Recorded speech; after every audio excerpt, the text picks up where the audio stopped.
Panthers lose again, this time in Baltimore, 13-3 against the Ravens. Joining me now, because he has no choice, is Julian Council from On Panthers. It was either this or talk about the Tar Heels, so Julian I'm good. chose the Panthers. No thanks. What do you take from this? I mean, the Panthers still have not won on the road. They still have not won outside the division, and we can get into Baker Mayfield and his 2 late picks. But what do you make of it overall? Well, I mean, I sent you a message being like, not quite sure what to say about this game before coming here. It's the same story we've seen all season long. The offense stunk, the defense was excellent, and you know what the result is going to be there. I guess the only takeaway is we already knew it. Baker Mayfield, not the answer. It's unfortunate that Baker's not going to work here in Carolina. I had high hopes that he could be at least the answer for this season. Never knew long-term whether he would be the guy, but we've seen this season, they're now 1-5 in his starts. QB wins, not necessarily a stat, but you've seen the offense looks much better under P.J. Walker than it did this afternoon and in the 5 previous starts under Baker Mayfield. So I'd expect that Steve Wilks would either go back to P.J. or maybe give Sam Darnold an opportunity next Sunday when the Denver Broncos come calling. Were you among those, pining for Sam Darnold to enter this game? I mean, it was tough conditions for both quarterbacks. Yeah. Mayfield didn't make the big mistakes until, late in the game. Did you want to see Sam Darnold in the second half? Well, when they were down 13-3, I just figured, considering Steve Wilks kind of dangled that carrot in front of us all week saying that he would like to give Sam Darnold an opportunity. Now, he did say that it's not a pay-for-play situation where Sam can't pay $250 and play. That's not how it works in the NFL. It's all meritocracy and all that. He's got the money. He does. He has plenty. We do know that he has plenty of money, and Sam will be just fine. But I thought, considering Baker and the offense haven't been good, you haven't ran the football well, the passing game's not really there. Why not give Sam that opportunity to go out there and see if he could do something? Now, I felt either way, the Ravens defense is not going to allow the Panthers to come back and win this game. But listening to Wilks all week, I thought, hey, why not give him an opportunity? So I certainly wasn't pining for it. I, though, was a little curious why he didn't give him a chance, considering he had mentioned the possibility of Darnold coming out there and playing this week. Yeah, after the game, Wilks did say it'd be a disadvantage to Darnold to put him in there. I mean, at that point, the Ravens are kind of feasting. Yeah. The line isn't playing well. The conditions are poor. I kind of see that. Well, when are the conditions going to be right? Because going into this week, he said it was too soon to see Sam. And, of course, I understand the Thursday night game. Yeah, I mean, Sam Darnold just came off IR that Monday morning. You're not going to play him on Thursday, but he's now had a full 10 days going to this game to where it's been okay, hey, or at least he had a full week, but he had plenty of time to where you would have thought maybe. But now I don't really think there can be much excuse not to play him other than the fact that if he believes that P.J. Walker's his guy, barring P.J.'s healthy enough. Yeah, doesn't it feel like it's leaning towards Darnold being the starter at home against Denver? I mean, I guess we'll see what Wilks says on Monday. Yeah. But he's healthy. He's had some time to acclimate and practice, and now he would get a fresh slate and a home game to start next week. I don't know. I think it depends on PJ's health. I'm curious to see what he has to say on Monday. I'm sure he'll still kind of leave the door open for Baker or for PJ or for Sam and not necessarily make a decision, which isn't really to make until Wednesday, which would be the second time he meets with the media this upcoming week. I would think it might be time for Sam Darnold. We go back to Ian Rappaport and what he reported a couple weeks ago that when Sam came off that they want to see him so they can evaluate him potentially for next season. Now, fans, people out there, he's not going to be a starter next year, but you're going to want to find a veteran backup for what's very likely going to be a first-round quarterback and a rookie. So you don't want to have, I think, Matt Corral to be the backup because he has no experience due to the fact that he had his lift rank injuries and he's out for the rest of the season. So Sam could be that. So seeing what he could do and seeing whether he could actually be a dependable backup, which I think he can be, I think is something I want to see. Does he start on Sunday? I think it's a probably 60-40 chance that he does. Yeah, I mean, you got to think that they're going to want to maybe have one of these guys around next year, and they're just kind of figuring out which one. And he would be the one, in my opinion. The price has changed, though. Yeah, and he's not going to be making nearly $19 million or even the $4 million he made last year. It's probably going to be, well, maybe it might be the $4 million. I'm not quite sure. That's but fine. I think I'm totally fine with that. I do think that Sam probably has the best chance of the 3 guys who are currently on the active roster at the position to be a backup. I know people love P.J. Walker. It really depends on who the new head coach is and what they see. Because we still look at Sam. He has all the traits that you want. Just between here, it doesn't work out on Sundays. So I do think he probably has the best chance just, with the way he is and how he's such a great teammate. And that, for a couple weeks, you can win games with him. We saw it last season. We even saw it in short bursts in New York. just, totality over 17 games ain't going to happen. Yeah, so we just saw the Raiders beat the Broncos before we came out here and taped this. Broncos are the Panthers' next opponent, but also they're kind of jockeying for position, so to speak, for a top 2 pick. I think right now with that Broncos loss, I believe Carolina is number 2. So how do you see fans kind of like operating week to week as you're interacting with them, where it's like the Panthers beat the Falcons, they're in the division race. The Panthers lose to Baltimore, okay, we're going for a top pick again.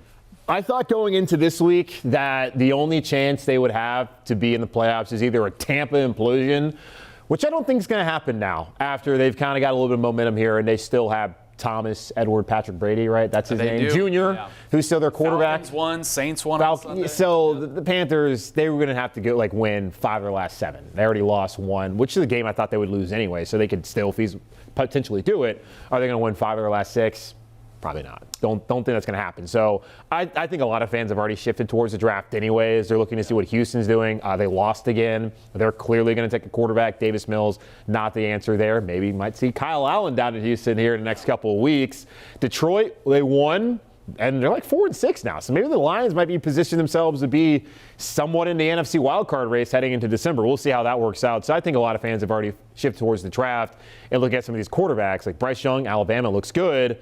Hendon Hooker, got the news he tore his ACL. I never really looked at him as one of those top guys anyways. Will Levis, not great again yesterday against Georgia. Then there's C.J. Stroud, who has a massive game on Saturday against Michigan in the game, and that will really be the tell of whether he actually can be that top guy, because he's a Heisman Trophy favorite probably, but also Ohio State's played a pretty crappy schedule. And there's my college football take for the day. So I think a lot of fans are kind of shifting towards what's going on collegiately and looking at, hey, who these guys might fit in here and potentially, with this good defense, have the Panthers in position to compete next season with a new coaching staff. All right, coaches always say every game is an opportunity. Well, next Sunday really is, because the Broncos come in here and their coach is hanging on by a thread and they lost again. I mean, this is a winnable game, and the Panthers, all of their wins have come at home. It is a winnable game. And all the wins have also come against divisional opponents. And the Broncos are in the AFC West and not the NFC South. But still, they struggled. They lost to the Raiders in overtime today, and they've traded away one of their best defensive players in Bradley Chubb, who's now with the Miami Dolphins. So that hurts their defense, but they still have a really good defense. And I know Nathaniel Hackett is probably looking like a one-and-done head coach out there in Denver, and Russell Wilson playing worse than Geno Smith. So congrats to Seattle and Pete Carroll for that trade. It's an opportunity, but I would imagine a lot of Panther fans don't want them to win because they want to be in position to take one of those top guys. And personally for me, if it's not Stroud or Young, I'm not really interested in the rest. So I bet Panther fans, some might feel the same way, some might not.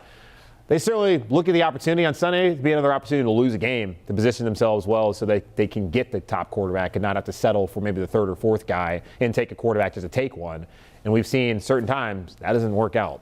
All right, I want to throw this at you because obviously this team loves Steve Wilks. They respect this guy, but also obviously there's not much of a chance he's going to get the full-time head coaching job. No. Do you think they should try and keep him around? Do you think he would stick around maybe in a defensive coordinator role?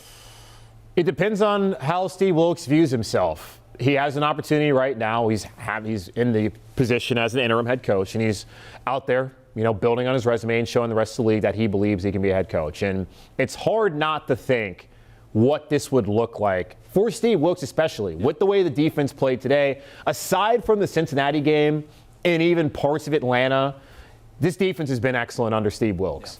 And they've been excellent overall for the most part this season. You wonder if they even had just a decent, an average offense and a capable quarterback, could this be a competitive team under Steve Wilks? I can't really look at it and blame Steve, but it is a win-loss business. And David Tepper came out and said for Wilks to even be considered for the job, he would have to do an excellent job coaching his team, which I think he's done as good as he can do.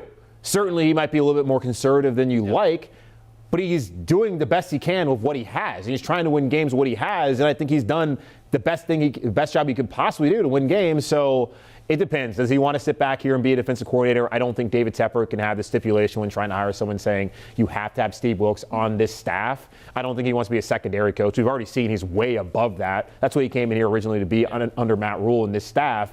So can he be a head coach elsewhere? I would love for him to get another opportunity with an actual quarterback, because certainly the quarterbacks he's had have been Josh Rosen in Arizona as a rookie, Baker Mayfield today, and P.J. Walker. That's just not good enough for anybody to actually win games in the NFL. So I don't know. I would love to see him stick around because he's a Charlotte guy. But also, like I tell Panther fans, want more for Cam Newton instead of come back here and play for a bad organization or be a mentor to a young quarterback.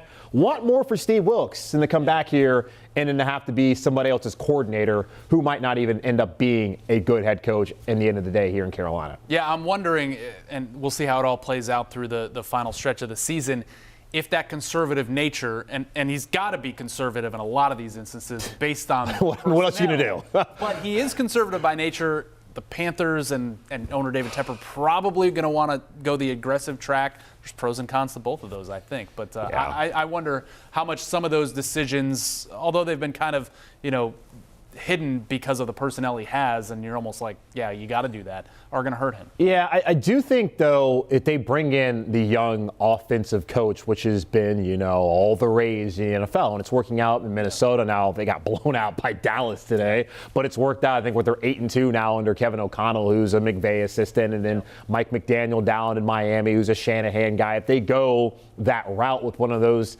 type of offensive guys, I mean, what did McVay do when he first got to L.A.?